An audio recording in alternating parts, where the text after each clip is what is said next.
আজিৰ ভিডিঅ'টো হ'ল Oppo F11 Pro। মোবাইলটো মোক ওচৰৰে এজন টেকনিচিয়ানে দিছে। টেকনিচিয়ানজনে কোৱা মতে মোবাইলটো অন হয় 2-3 ঘণ্টা চলাৰ পাছত নিজে অফ হৈ যায় আৰু অন নহয়। বেটাৰীটো খুলি লগাই দিলে আকৌ অন হয়। এইটো হ'ল টেকনিচিয়ানজনৰ ভাষ্য। কিন্তু মোক দিয়াৰ পাছত মোবাইলটো কিন্তু মই অন কণ্ডিশ্যনত পোৱা নাই। মই কম্পিউটাৰত লগাইছোঁ, মই আঙুলিৰে দেখাই দিছোঁ আপোনালোকক। এয়া অটোপৰ্ট লৈ আছে। গতিকে যি মোবাইল অটোপৰ্ট লয় সেই মোবাইল কেতিয়াও অন নহয়। গতিকে টেকনিচিয়ানজনে মোক কোৱাৰ দৰে মোবাইলটো কিন্তু অন নহয়। গতিকে মোবাইলটো আমি কি ধৰণে অন কৰিম ভিডিঅ'টো চাই থাকিলে গম পাব। কিন্তু চোৱাৰ আগতে যদি মোৰ চেনেলত নতুন হয় চেনেলটো ছাবস্ক্ৰাইব কৰি ল'ব আৰু বেল আইকনটো বজাই অল অপশ্যনটো টিপি দিব। লগ বন্ধুলৈ ভিডিঅ'টো শ্বেয়াৰ কৰিব, লাইক কমেণ্ট কৰিব। ভিডিঅ' দেখি আছে, মোবাইলটো মই কম্পিউটাৰত লগাইছোঁ, অটোপৰ্ট লৈ আছে। এয়া মই আঙুলিৰে দেখুৱাই দিছোঁ অটোপৰ্ট। অটোপৰ্ট লোৱা মানে মোবাইলটোৰ ডেট কোনোপধ্যেই অন নহয়। হয় ছফ্টৱেৰ প্ৰব্লেম, হয় হাৰ্ডৱেৰ প্ৰব্লেম। আমি ছফ্টৱেৰ প্ৰব্লেমত চাইছোঁ অলৰেডি কম্পিউটাৰত, কিন্তু ছফ্টৱেৰ প্ৰব্লেম নহয়, ই হাৰ্ডৱেৰ প্ৰব্লেম। সেইকাৰণে আমি eMMC আৰু CPU খুলি ৰিবল কৰিম। দেখি আছে ভিডিঅ'ত eMMC খোলাৰ কাৰণে হিট দি আছোঁ।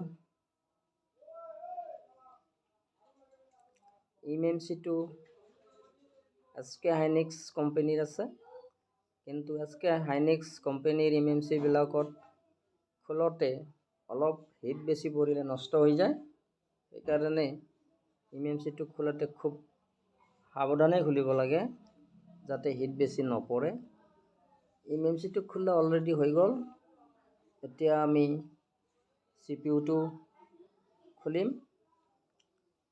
CPUটো খোলাৰ কাৰণে ভিডিঅ' দেখি আছে। CPUটো হিট দি এয়া CPUটো উঠালোৱে।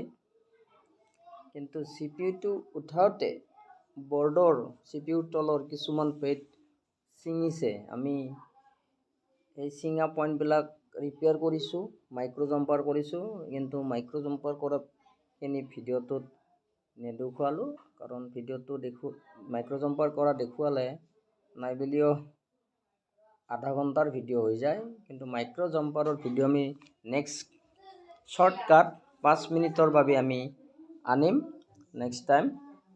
আজি ভিডিঅ'টোত সিমানখিনি নেদেখুৱালোঁ। দেখি আছে eMMCটো আমি ক্লিন কৰিলোঁ, ক্লিন কৰা হ'ল।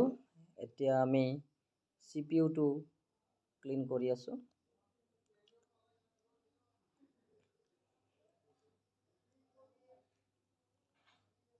মাইক্ৰ' জাম্পাৰ যিহেতু এই হেণ্ডছেটটোত কৰা হৈছে CPUৰ পেডত, গতিকে ভিডিঅ'টোত নেদেখুৱাৰ বাবে একো বেলেগকৈ ভাবি নল'ব বা মাইক্ৰ' জাম্পাৰখিনি নেদেখুৱালে কিয়।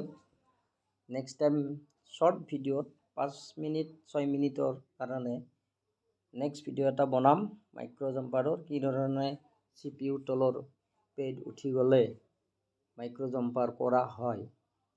আমি নেক্সট ভিডিঅ'ত দেখুৱাম অনলি মাইক্ৰ' জাম্পাৰ। কিন্তু এৰে আগতে মই এটা ভিডিঅ'ত দেখুৱাইছোঁ Redmi Note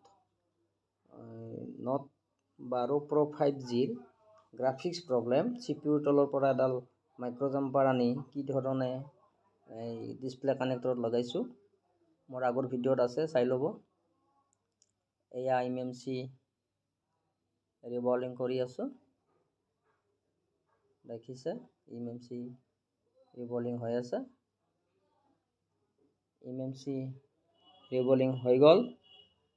এতিয়া আমি CPU ৰিবলিং কৰিম। তাৰ কাৰণে PPD লগোৱা হৈছে। PPD লগোৱাই আমি চাফ কৰি ল'লোঁ কাপোৰেৰে। এতিয়া আমি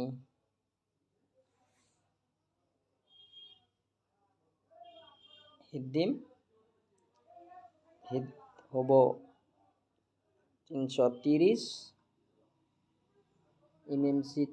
CPU-টো যেতিয়া আমি ৰিবলিং কৰিম হিটটো 330 দিম, আৰু CPU-টো যেতিয়া মাদাৰবোৰ্ডত বহুৱাম তেতিয়া হিটটো দিম 350। ৰিবলিং কৰাতে 20 কমাই দিয়া হয়, আৰু মাদাৰবোৰ্ডত বহুৱাতে আমি 20 বঢ়াই দিওঁ। কেতিয়াবা লাইনৰ ভল্টেজ কম বেছি থাকিলে 60ও দিয়া হয়, যদি ভল্টেজ কম থাকে। বেছি ভল্টেজ থাকিলে সচৰাচৰ 350 দিয়া হয়। এয়া দেখি আছে ভিডিঅ'ত আমি CPU-টো বহুৱাই আছোঁ।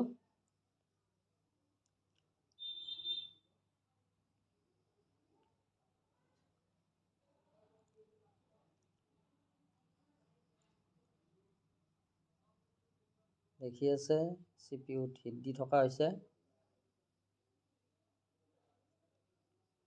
CPU-টো হিট দি লাষ্ট পৰ্যায়ত টুইজাৰেদি অলপ ঠেলি দিয়া হয় যাতে প্ৰপাৰ জেগাত CPU-টো বহে।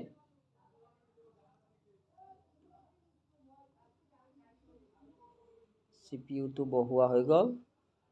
এতিয়া আমি eMMC বহুৱাম। এয়া আমি eMMC বহুৱাৰ কাৰণে eMMC মাদাৰবোৰ্ডত লৈ আহিলোঁ। এডজাষ্টমেণ্ট কৰা হ'ল।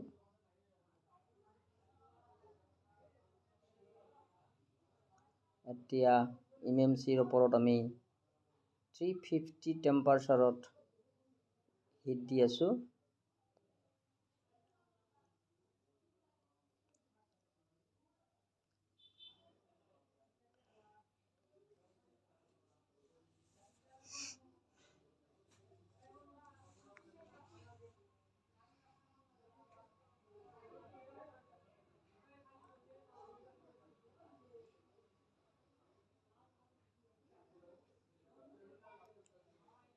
eMMC বহুৱা হৈ গ'ল। তাৰপাছত বৰ্ডখন কিছু সময় ঠাণ্ডা কৰি লোৱাৰ পাছত এতিয়া আমি অন কৰি চাম মোবাইল অন হয় নে নহয়, নে আগৰ দৰে ডেড কণ্ডিশ্যনতে আছে। যিহেতু CPU-ৰ তলত বহুকেইডাল জাম্পাৰ, মাইক্ৰ' জাম্পাৰ কৰা হৈছে, গতিকে অন হয় নে নহয় এতিয়া চাব আপোনালোকে, দেখিব ভিডিঅ'ত। এয়া আমি চাৰ্জাৰ লগাইছোঁ, দেখিছে চাৰ্জাৰ লগাই দিছোঁ। চাৰ্জিং লোগো আহিছে, দেখিছে চাৰ্জিং লোগো আহিছে। এয়া 4% চাৰ্জ আছে, অলপ দেখা পায়। মই কিন্তু দেখিছোঁ, কিন্তু আপোনালোকে ভিডিঅ'ত দেখা পায় নে নাপায় নাজানো। 4% চাৰ্জ আছে। এয়া আমি মোবাইল অন কৰি দিলোঁ। মোবাইল ফাৰ্ষ্ট লোগো আহিছে। এতিয়া ছেকেণ্ড লোগোৰ কাৰণে চেষ্টা কৰি আছে। আহিছে, ছেকেণ্ড লোগোও আহিছে। দেখিছে মোবাইল টোটেলি অন হৈ গৈছে। দেখিছে মোবাইলৰ টাচও কাম কৰি আছে। Thank U.